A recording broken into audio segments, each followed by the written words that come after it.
Hello and welcome to the Nutrition Diva podcast. I'm your host, Monica Reinagel. I recently got an email from Madhav, who wrote from India and asked if I could address how people eating a more traditional Indian diet could apply nutrition advice that's based primarily on Western dietary patterns. So joining me on the podcast today is Vandana Sheth. She's a registered dietitian and the author of the book My Indian Table. Vandana knows a lot more about Indian cuisine than I do, as much as I love it, and she's joining me today to help explain the nutritional pros and cons of the traditional Indian cuisine, how to select the healthiest options, and even how to make our own healthy Indian food at home. Welcome to the Nutrition Diva podcast, Vandana. Thanks so much for joining me. Hey, Monica. I am so excited to be here.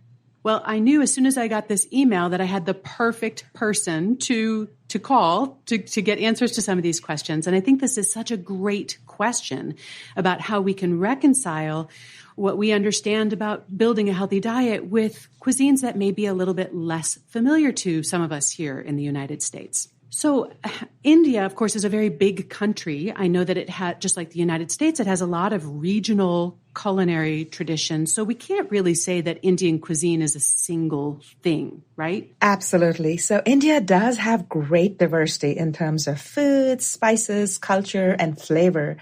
And just like the Mediterranean diet, there is no one single Mediterranean diet. Mm-hmm. Same thing applies to Indian cuisine. There is no one single Indian cuisine. It varies depending on where or which part of India you're from. So if you had to look at the country as a whole, you could broadly categorize Indian cuisine based just on geography as North, South, East, or West Indian cuisine.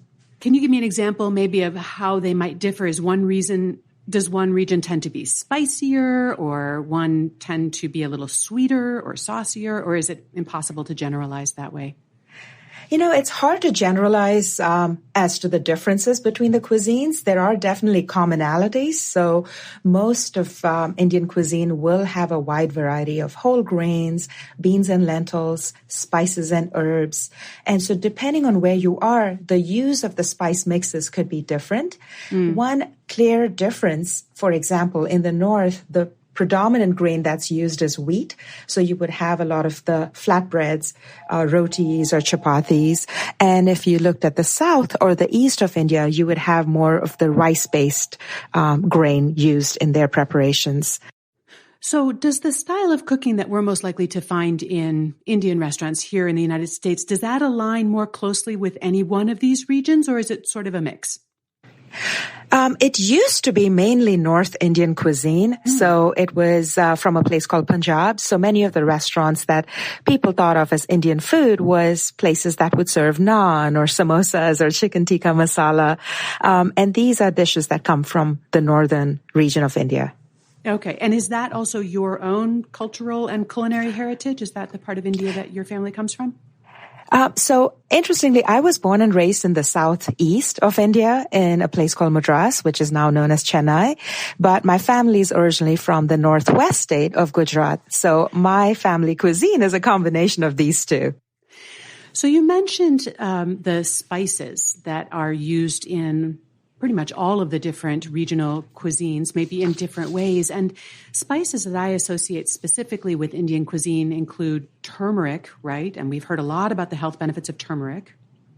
Yes, turmeric is a huge part of the spice mix in most Indian cuisine. And when we think about Indian cuisine, often people think of curry powder or curry, and there really is nothing like that in an Indian kitchen. If you went to an Indian home pantry, you opened up their spice boxes, we actually use individual spices, and each family has their own way of blending these together for different dishes.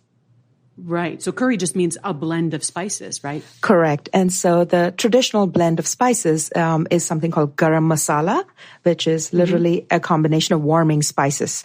So it could have cinnamon, cloves, nutmeg, cardamom, depending on your family tradition. Right. And cumin is also a spice that I associate with Indian cuisine. Yes. So common spices. So in my kitchen, the spice box would have cumin seeds, mustard seeds, turmeric, coriander that's ground. You would have red chili powder because I like heat. And there's something called asafoetida that's used in Indian cuisine. It's a dried powder that has almost like a sulfuric tone to it. So for people who don't like onion and garlic but want that kind of flavor, that's a nice thing to add to their cuisine. Yeah, some of the Indian recipes that I've seen have been a little intimidated because there is such a long list of spices. And while I do have turmeric and cumin and cardamom, there's always a few that I don't have. Yeah, and that really was one of the reasons I wrote a book. You had mentioned my book. The reason I wrote that is because so many people are intimidated when it comes to Indian cuisine, because yes, it can feel like there are 10 different spices you need to buy for one recipe that you may never make again. So the idea was to simplify and streamline that process. So I chose key ingredients that you could find at a regular grocery store and then mix and match and use it in a variety of recipes. That makes perfect sense. So to circle back to Madhav's question, let's talk about what some of the healthier aspects of traditional Indian diets are. What are some of the highlights? If I had to pick highlights of the traditional Indian diet, it would be the abundance of beans and lentils, a variety of colorful fruits and vegetables, whole grains, millets. Fermented foods are a big part of Indian cuisine, nuts and seeds. And the cherry on top is, of course, the spices and herbs that are used to flavor up these foods. Yeah, you mentioned lentils. And I think until we start experimenting with Indian cuisine, a lot of Westerners are only familiar with the kind of green lentil, or it's actually kind of more brown. And of course, there's this whole variety of colors: red lentils, yellow, light green, bright green, lots of different lentils. And so I always think of it as being a very friendly cuisine for vegetarians. Yes. For anyone, whether you are vegetarian, vegan, or trying to shift more towards plant-based foods, because we know that's healthier, then this would be a cuisine that I would highly encourage you to try if you haven't. And fortunately, most American grocery stores are now having a lot of these varieties on their shelves. So you don't have to go to a specific ethnic market or Indian grocery store to find these. Although it's always fun to go to an ethnic That's market. True. But yes, I agree. I am starting to see a lot more of these ingredients in my local, just regular old grocery store. And most of the Indian dishes that I attempt to make at home are vegetarian. There's some sort of dal, some sort of lentil-based dish. But that makes me curious. Is your impression that vegetarianism is any more or less common in India than it is here in the United States? I think we're at about between 5 and 8% of Americans identify themselves as vegetarian. Is that higher or lower than what we might see? It would definitely be higher. Traditionally, it was much higher in terms of having more vegetarian foods as part of your culture. But with the westernization and globalization of cuisine, definitely more of the younger generation is trying more non-vegetarian food choices. But if you looked at traditional Indian cuisine, vegetarianism was pretty popular, and it's still a big part of the food choices. And is the role of meat different? I mean, for those who do eat animal products in Indian cuisine, like what's the ratio of meat to vegetables? I mean, here we still are used to seeing that meat as the center of the plate. Is it similar or different in India? It's different. So it's more of an accompaniment. So it's more of one of the different things you have on your plate. It's not the main course. Mm-hmm. So it's usually accompanied with a bread or with some rice and with some vegetables. So it's a combination. So it's definitely not the centerpiece. I've also noticed that Indian food seems to incorporate a fair amount of dairy products, yogurts and cheese, paneer, and that kind of thing. But eggs, it seemed to be less commonly used. Is that correct, or is that a false impression? Again, it depends, because traditionally when you talk about an Indian vegetarian diet, dairy is included, but eggs are not. So depending on how strict you are as a vegetarian, because technically eggs could turn into chicken. And so whereas dairy, it was something that didn't kill the cow to get the milk. So there was a religious component to it. I see. Okay, that makes sense. And that explains why we don't see quite as many eggs in those recipes as we see a lot of dairy. Okay, so we've talked about some of the healthier aspects of traditional Indian cuisine, the vegetables, the lentils, all the legumes. I guess we should also look at the other side of the coin. What are some of the less healthy aspects of traditional Indian diets? If you had to look at the less healthy options, it would be the overuse of fried foods. So a popular flatbread that's deep fried is called puri. It's a puffed deep fried bread. It's delicious, but it's fried. Oh, it is. And so that was something that at home when I was growing up as a child, my mom would make it for a special treat if it was a holiday meal. It was not something we had daily. Similarly, samosas, which most of us are familiar with, or the use of heavy cream in some dishes. Traditional sweets, treats have a lot of sugar. Use of refined flour in place of whole grain flour. For example, if you had naan, it's delicious, but it's made with refined flour versus if you had roti, it's made with whole wheat flour.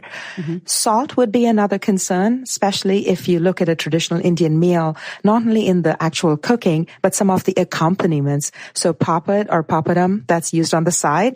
That's a crispy rice or lentil flatbread, and that's preserved with a lot of salt.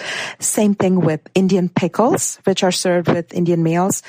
The vegetable or chili or lime or mango is fermented and preserved in salt. And so if you have something like that on a daily basis multiple times, you're getting a lot of salt that you didn't think about. Sure. But on the other hand, that is one of those probiotic foods that you were talking about it before, the fermented vegetables. True. Right? True. So yes, exactly. So it's a matter of balance.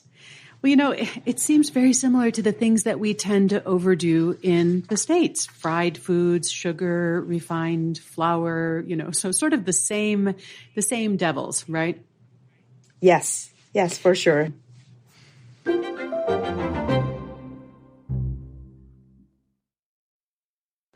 So, Vandana, you're, as you just said, based here in the United States. You consider yourself an Indian American, and you're a registered dietitian. And the dietary guidelines for Americans that we all are so familiar with, they reflect really traditional American eating patterns. So how would you adapt those for people who are eating a more traditional Indian diet, or even Americans who want to experiment with more Indian cooking and food? So what's nice about these new dietary guidelines is one key aspect is they talked about how you can adapt it to different cultural habits and preferences. And so it's fairly easy to adapt it to an Indian eating pattern. So when you think about it, if you remember the My Plate, if you just imagine a traditional plate and visualize half your plate filled with a wide variety of vegetables. So when it comes to Indian cuisine, vegetables are abundant. So using either your cooked or raw vegetables on one half of your plate, fill 1/4 of your plate with your beans, lentils, legumes. And if you choose to, you could even use Greek or Icelandic yogurt for your traditional dishes. And that's going to be a nice boost of protein. And the other 1/4 could be your starch. So it could be your whole grain roti or basmati rice or brown rice. And right there, you've had a nice combination of all the foods in the right portions, and it's still using your traditional flavors.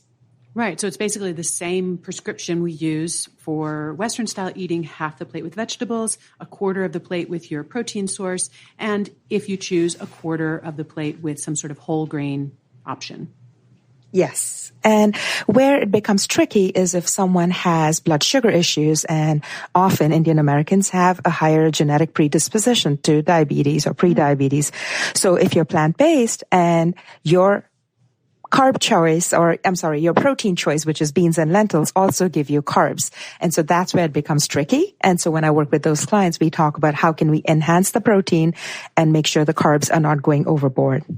Right, because we have to take into account the extra carbs that we're getting in the legumes. Exactly. Right.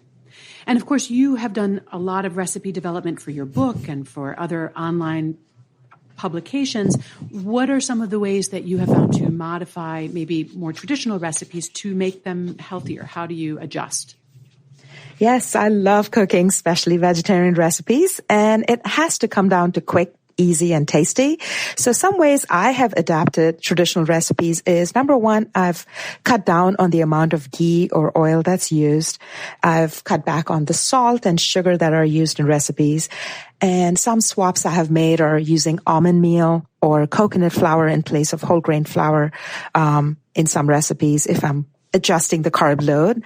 I've also used Greek or Icelandic yogurt in place of regular yogurt to bump up the protein. Right. And so that is just the sort of strained, thicker yogurt gives you a little bit more protein per serving. That's the advantage. Exactly. Mm-hmm. Exactly. And then using seeds like chia seeds or flaxseed meal in traditional recipes to enhance the fiber, the omega-3, and protein. Right. Because those seeds are actually not typical to Indian cuisine, are they? Yes, they aren't. There are other seeds, but so these are some additions I've made. So when I make chapati at home, sometimes I'll throw in flaxseed meal, or I may use chia seeds in place of some other grain in a pudding. That's a traditional dish to just add that Indian flavor, but you're adding omega-3 fats. What a great idea. Sure. So what's the response been to your book, My Indian Table, Quick and Tasty Vegetarian Recipes? I'm sure it's had a great response. Thank you. I've just been so deeply touched with the positive response and feedback to my book. This was a passion project, and my goal was to reach more people, help them enjoy delicious Indian food, not be intimidated, and really amp up the flavor of their foods while having health in mind. I just had a review recently. Someone reached out to me, sent me a message and said that they have some family traditional roots in India, but they were never comfortable cooking Indian food. And this lady just got my book and she made her recipes one night for dinner, and the family loved it. And they've actually decided to go vegetarian just based on that one dinner that they had. And wow. That just blew my mind. I was in tears, that is impact. That's positive impact. And again, I'm not saying you have to be vegetarian to be healthy. You can enjoy all foods, but if we can shift more towards a plant-based food lifestyle, it is healthier for all of us and the environment. And even those who are still choosing to eat meat on occasion are always, from the folks that I'm hearing from, looking for new and interesting ways to expand their repertoire of vegetarian foods. And I can't think of a better direction to go than Indian cuisine, but that's my personal preference. Mine too. Vandana, what is it, in closing, that you'd most like people to understand about food and nutrition and how it supports our health? Well, I think food is so much more just than nourishment or macros or fuel. Food has a profound impact on how we live our lives. And last year, with what we've all been through globally, the silver lining has been that many of us are enjoying cooking more at home, having family meals together. So my mission is really to encourage people to savor their food, knowing that spices can actually provide both a depth of flavor and health benefits. And delicious and nutritious food does not have to be complicated or time-consuming. Just a few shortcuts can really make amazing plant-based Indian food accessible to you with confidence. Oh, that's just well said. And thank you so much for joining me. Of course, we'll have links to your website and also to your book, your cookbook, My Indian Table, Quick and Tasty Vegetarian Recipes, in our show notes. But thank you, Vandana, for joining me today. Thanks so much for having me, Monica. It was a pleasure being here. Our show is edited by Karen Hertzberg, produced by Nathan Sems, and our team at Macmillan Audio also includes Emily Miller, Michelle Margulis, Morgan Ratner, and our director, Kathy Doyle. Thanks so much for listening. I'll see you next week.